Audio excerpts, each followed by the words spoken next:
Hello dear students, a very good day to all of you. Today we will start our day with the COVID pledge. That is, I, Reena Verma, commit to be vigilant and bear in mind at all times the risk to myself and my colleagues from COVID-19. I promise to take all necessary precautions that prevent the spread of this deadly virus. I promise to follow and encourage others to follow the key COVID appropriate behaviors, to always wear a mask, face cover, especially when in public places, to maintain a minimum distance of 6 feet from others, to wash my hand frequently and thoroughly with soap and water. Together we will win this fight against COVID-19. I hope all of you are staying home, safe from this chronic disease, following the key instruction as given by your parents and teachers, like wearing face masks, keeping social distance and washing your hands at regular intervals of time. Now today we will start with our first chapter in preparatory system, that is the first chapter of History and Civics, Mesopotamian Civilization. Now we all are done with the word the civilization, that people when started living together to form a social surrounding, that is called the civilization. Now word civics means civics का mean क्या होता है? Civics is a Latin word which means citizens or dwellers of the city, यानी कि जो उस जगह पे रहते हैं वह सिटीजन या उनके शहर को हम क्या कहते हैं? सिविलाइजेशन. सो सिविलाइजेशन का मीन होता है बेटा complex system of living. Complex system of living का मीनिंग इसमें ये आता है बेटे, क्योंकि उसमें अलग अलग फीचर्स होते हैं. जैसे लाइफ ऑर्गेनाइज्ड होती है, एक सिस्टम ऑफ लाइफ होता है, वहाँ पे एक system of governance and law and order का एक सिस्टम होता है, और साइंस एंड आर्ट की वहाँ पे कांस्टेंट जो है वो प्रोग्रेस होती है. नाउ ब्रोंज एज सिविलाइजेशन को हम बोलते हैं, फर्स्ट इंस्टॉल्स को कहा जाता है रिवर सेटलमेंट. ये मैंने आपको सबको पहले ही क्लियर करवाया हुआ है कि why they are called river settlements. बेटा they are called river settlement because most of these civilization live near the rivers or close to the banks of river. तो इसी वजह से उनको रिवर सिविलाइजेशन कहा जाता है. ब्रोंज एज में कौन सी सिविलाइजेशन फर्स्ट इंस्टॉल्स होती है? That is Mesopotamian civilization. और ये कहाँ पे थी? Between the river Euphrates and Tigris. ठीक है, तो ये दो रिवर्स के बीच में आती थी हमारी मेसोपोटामियन सिविलाइजेशन. और इसके फ्लरिश होने की वजह कौन कौन सी थी? सबसे पहले तो अबंडेंट वाटर आ गया, देन उसके बाद फर्टाइल लैंड आ गया, देन आ गया मीन्स ऑफ ट्रांसपोर्ट. ठीक है, क्योंकि रिवर की वजह से वाटर सप्लाई पूरी हो जाती थी. रिवर की वजह से ही जो उसके बैंक्स के आसपास की ज़मीन थी वो इरिगेशन एंड एग्रीकल्चर पर्पस के लिए फर्टिलाइज थी. एंड रिवर जो है उनका मीन्स ऑफ ट्रांसपोर्ट का भी काम करती थी.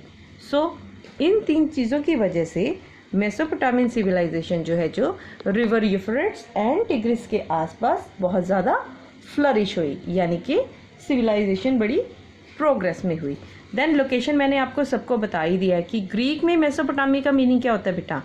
मेसोपोटामिया का मीनिंग होता है लैंड बिटवीन टू रिवर्स. अब जो हमारी मेसोपोटामियन सिविलाइजेशन थी वो कौन सी दो रिवर्स के बीच में थी? That was Euphrates and tigris. इसी वजह से इनको मेसोपोटामिया बोला गया. ठीक है, तो मेसोपोटामिया में कौन कौन सी सिविलाइजेशन सेटल हुई थी बेटा? सबसे पहले तो थी सुमेरियन, राइट. सुमेरियन के बाद वहाँ पे आए असेरियन, then Babylonians and Akkadians and असायरेंस. ठीक है, तो मेन फीचर्स जो है मेसोपोटामियन सिविलाइजेशन के कौन कौन से थे? सबसे पहला फीचर तो आता है बेटा उनका टाउन प्लानिंग का, क्योंकि उनका जो टाउन प्लानिंग सिस्टम था वो बहुत ही ज़्यादा इफेक्टिव था. उनकी जो मेन सिटी थी that was called city of एर, जिसके तीन मेन एरियाज होते थे बेटा. एक तो होता था सेक्रेड एरिया जहाँ पे टेम्पल होते थे, एक होती थी वॉल्ड सिटी जो चारों तरफ चार दीवारी के बाद होती थी अंदर, and then there was outer town जो उस सिटी के बाहर होता था. ठीक है, हर एक सेक्रेड एरिया में एक बहुत बड़ा स्टेप्ड स्ट्रक्चर पिरामिड होता था जिसको बोला जाता था जिगुरेट. ठीक है, जिगुरेट क्या होता था बेटा? Ziggurat is the chief temple, यानी कि सबसे बड़े भगवान का सबसे बड़ा temple. Then came walled city outer town में, जहाँ पे मेन रेजिडेंशियल एरिया होता था. ठीक है, और हर घर में वहाँ पे जैसे हमारे यहाँ वरंडा के आसपास कमरे होते हैं वैसे ही वो बना होता था. देन द आर्किटेक्चर, आर्किटेक्चर में उनका क्या इंपॉर्टेंट था बेटा, वो कौन कौन सी चीज़ें यूज़ करते थे, ठीक है। सिटी में जो हाउसेस थे वो सन ड्राइड जैसे धूप में सूखी हुई ईंटों से बने होते थे, ठीक है। देन जो बाकी के उनके स्ट्रक्चर थे जैसे टेम्पल्स वगैरह, वो उनको जो ईंटें पका के बनाते हैं, जैसे आज के टाइम पे हम भट्टियों में पकाते हैं, वो उनसे बनी होती थी, ठीक है। तो वहाँ पे क्योंकि ज़्यादा वुड और स्टोन, क्योंकि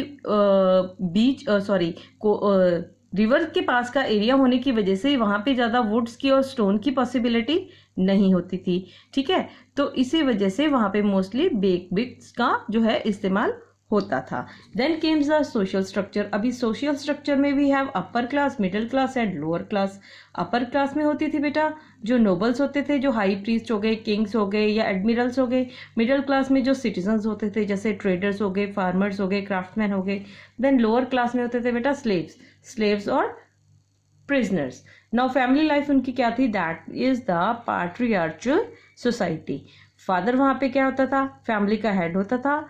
चाहे वहाँ पे मेल डोमिनेंस होती थी बेटा, but still then women's were given full right of their life and they were considered as the important part of the life. Then comes the occupation. Occupation में क्या है बेटा, architecture, domestication of animals and art and craft. Architecture में तो हो गया बेटा उनका जो टाउन प्लानिंग का सिस्टम था, right. Then domestication of animal में जो अपने एनिमल्स को पालते थे। Then come art and craft में बेटा उनका पॉटरी का और जो डेमोन्स्ट्रेशन का, जैसे जो चीज़ें वो डेकोरेशन के लिए बनाते थे वो सब चीज़ें होती थी, right. After that we have trade and commerce. Now we have seen that due to the surplus agriculture rise of trade was there. क्योंकि ट्रेड बढ़ा इसीलिए था बेटे क्योंकि वहाँ पे जो था एग्रीकल्चर था वो सरप्लस में हो गया और उसकी कंजम्पशन उनको चाहिए थी, अदरवाइज वो डैमेज होता था। तो उसका इस्तेमाल उन्होंने किस चीज़ में करना स्टार्ट कर दिया, अपने खुद की नेसेसिटीज़ को पूरा करने में। That's all for today. Thank you all of you for today.